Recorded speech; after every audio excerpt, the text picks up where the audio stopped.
নাও আর গোসলটা সেরে আসো।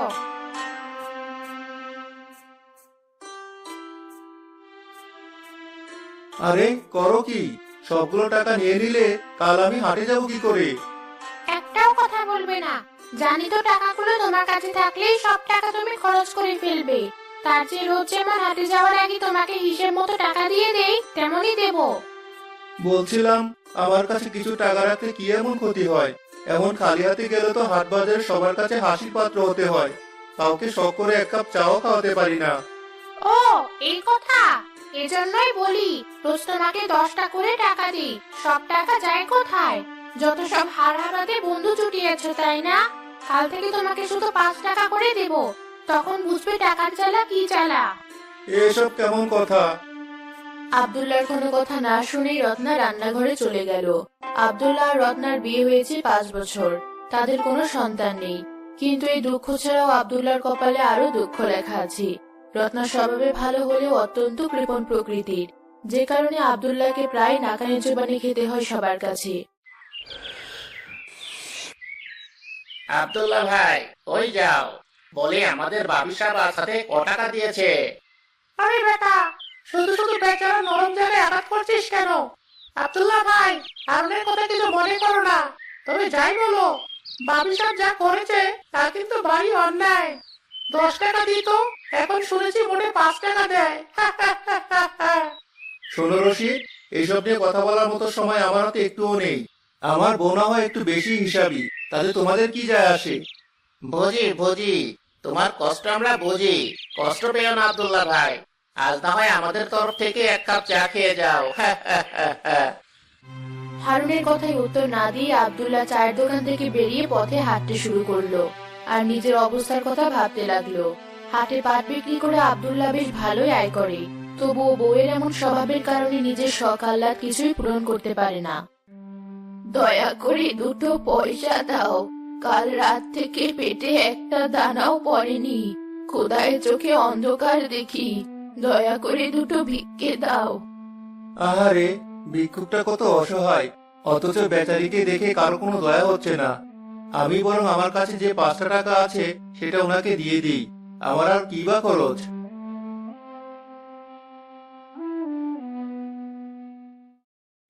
এই নাও বুড়িমা, 5 টাকা। এই নিয়ে তুমি না হয় কিছু কিনে খেও। কে বাবা তুমি? এখানে কত লোক, আশেপাশে কেউ আমায় কিচ্ছু দিল না, শুধু তুমি দিলে। আমি খুব সাধারণ পাট ব্যবসায়ী বুড়িমা। নাও বুড়িমা, টাকাটা রাখো। কিন্তু বাবা, এই টাকা দিয়ে আমি কি করব? আমার গায়ে নোংরা পোশাক, দোকানে গেলে কেউ আমায় খাবার দিতে চায় না। তুমি যদি দোকান থেকে আমায় খাবার কিনে দিতে তাহলে আমার খুব উপকার হতো। বেশ বুড়িমা, তুমি চলো আমার সাথে, ওই চায়ের দোকান থেকে তোমায় একটা পাউরুটি কিনে দেই। আব্দুল্লাহ বুড়ি ভিক্ষুককে সাথে করে আবার চায়ের দোকানে যেতেই হারুন আর রশিদ হাসতে শুরু করলো। ওই দেখো রশিদ ভাই, আব্দুল্লাহ ভাই আবার ফিরে এসেছে। কি গো আব্দুল্লাহ ভাই, আজ বুঝি আমাদেরকে চা খাওয়াবে? কিন্তু 5 টাকা দিয়ে তো এক কাপ চাও হবে না। কি বলিস হারুন? না রশিদ, আমি তোমাদেরকে চা খাওয়াতে আসিনি, কারণ আমি জানি তোমাদেরকে খাইয়ে আমার কোনো লাভ নেই। আড়ালে তোমরা আমার বদনামি করবে, তাই ভাবলাম ভিক্ষুককেই খাওয়াই, অন্তত সে আমার জন্য দোয়া করবে।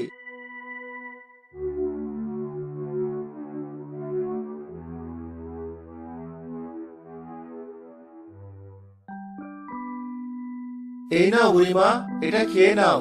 জানি এটা খেয়ে তোমার পেট ভরবে না, কিন্তু এর চেয়ে বেশি কিছু কিনে দেওয়ার ক্ষমতা আমার নেই।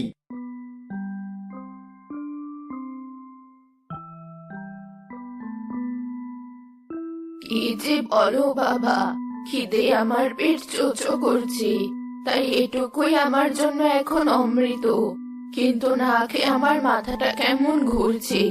একটু দূরে আমার কুঁড়ে ঘর, তুমি যদি একটু কষ্ট করে আমায় সেখানে দিয়ে আসতে। বেশ বুড়িমা, এতে যদি আপনার উপকার হয় তাহলে অবশ্যই যাব। আব্দুল্লাহ বুড়ি ভিক্ষুককে সাথে করে তার কুঁড়ে ঘরের দিকে রওনা হলো, কিন্তু মাঝপথে শুরু হলো তুমুল বৃষ্টি। ভেতরে এসো।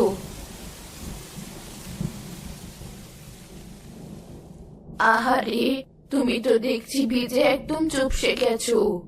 না বুড়িমা, আমার কিচ্ছু হয়নি। আর এই তো বৃষ্টি একদম থেমে গেছে, এখন আমি যেতে পারবো। তাই বললে চলে নাকি? তুমি আমার ক্ষুধা মিটিয়েছো, আর তোমাকে আমি এভাবে যেতে দেব? তুমি একটু বসো, আমি এক্ষুনি আসছি।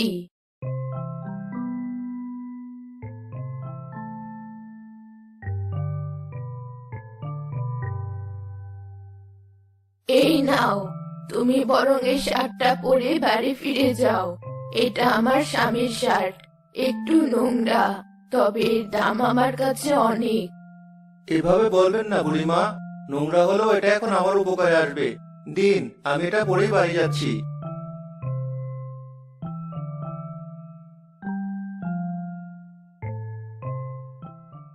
একি, তোমার গায়ে এই নোংরা শার্টটা এলো কোথা থেকে? সে এক বিশাল কাহিনী। ধরো দেখি শার্টটা, তুমি বরং এটা ধুয়ে রেখো। যার শার্ট কাল আমি তাকে ফিরিয়ে দিয়ে আসবো। এখন বরং গোসলটা সেরে নেই। আব্দুল্লাহ চলে যেতেই রত্না তার রোজকার রুটিন শুরু করে দিল। নোংরা শার্টের পকেটে হাত দিতেই বেরিয়ে এলো টাকার চকচকে বড় বড় নোট। এ কি, এত টাকা? আজ মনে হয় ভালো বিক্রি হয়েছে। দেখি তো মোট কত টাকা আছে। রত্না যতই শার্টের পকেটে হাত দেয় ততই বেরিয়ে আসে টাকা। এসব দেখে রত্নার চোখ ছানাবড়া হয়ে যায়। শার্টটা নিয়ে এখনো এখানে দাঁড়িয়ে আছো? আজ খাওয়া দাওয়া হবে না নাকি?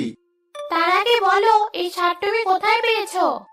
এটা তো আমাকে এক ভিক্ষুক বুড়িমা দিয়েছেন। কিন্তু তুমি হঠাৎ এই প্রশ্ন কেন জিজ্ঞাসা করছো? কারণ এটা কোনো সাধারণ শার্ট না, এটা একটা জাদুর শার্ট। কি যে বলো না, তোমার মাথা একদম গেছে।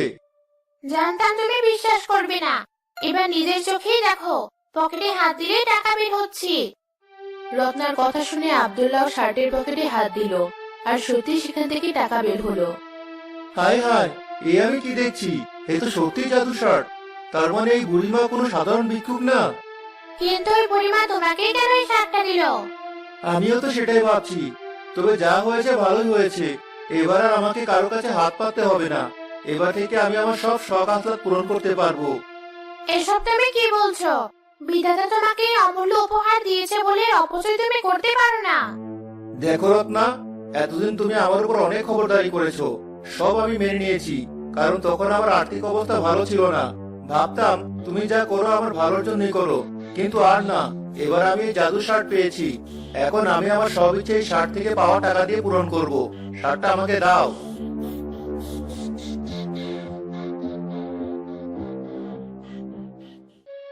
বিধাতা, তুমি ওকে রক্ষা করো, লোক যেন ওকে শেষ না করে দেয়। এভাবে জাদুর শার্ট পেয়ে আব্দুল্লাহর আর্থিক অবস্থার পাশাপাশি চরিত্রেও অনেক পরিবর্তন দেখা গেল। আজকাল আব্দুল্লাহ আর কাজে যায় না, সারাক্ষণ বন্ধু বান্ধব আর আড্ডায় মেতে থাকে। কি হলো, কদিন ধরে দেখছি তুমি কাজে যাচ্ছ না? এমন হলে চলবে কি করে? দেখো রত্না, আগেই বলেছি, এখন আর আমার উপর খবরদারি করতে আসবে না। তাছাড়া এখন তো আমার কাছে জাদুর শাড়ি আছে, আমাকে আর কাজ করতে হবে না। বসে বসে খেলে রাজার ধন একদিন শেষ হয়ে যায়। হয়েছে হয়েছে, তোমাকে আর জ্ঞান দিতে হবে না। এতগুলো বছর আমাকে একটা সন্তান দিতে পারলে না, আর কথায় কথায় শুধু জ্ঞান দেওয়া। আমার বন্ধুরাই ঠিক বলেছে, এবার আমাকে দ্বিতীয় বিয়ে চিন্তা করতে হবে।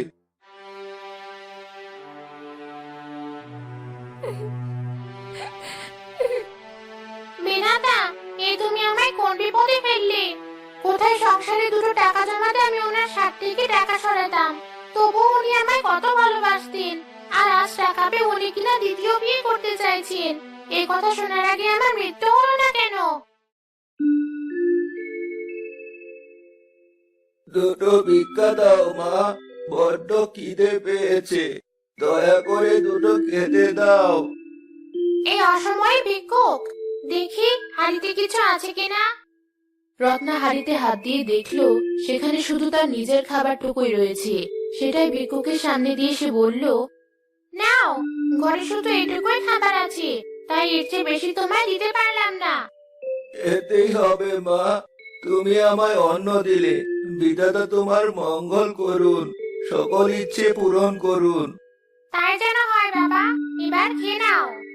কিন্তু মা, শুধু অন্ন দিলে তো হবে না, আমার গায়ে শার্টটাও ছেঁড়া। যদি একটা শার্ট দিতে তাহলে বস্ত্র দিয়ে শরীরের লজ্জা নিবারণ করতে পারতাম। এটাই সুযোগ। শুনেছি কোন এক ভিক্ষুকের কাছে উনি ওই জাদুর সারটা পেয়েছিলেন। আজ না হয় আমিও এক ভিক্ষুককে ছেড়ে দেব।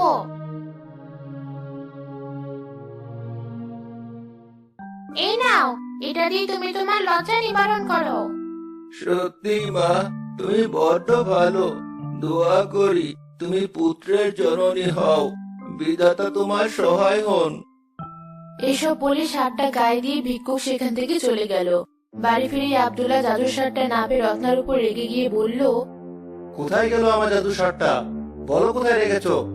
চুপ করে থেকো না রত্না, বলো কোথায় রেখেছো? ওটা আমি দিয়ে দিয়েছি।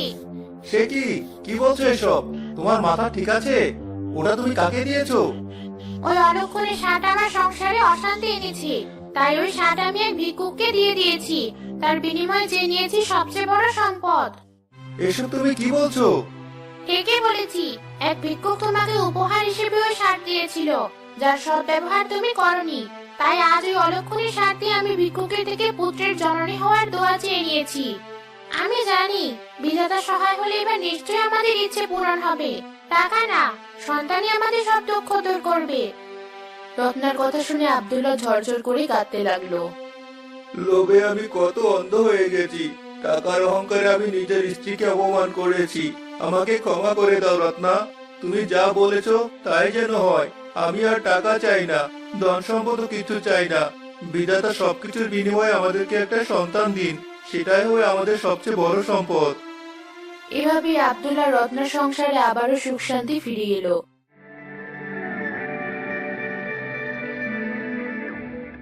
কিছুদিনের ব্যবধানে ভিক্ষুকের দোয়ায় তাদের ঘর আলো করে আসলো এক পুত্র সন্তান।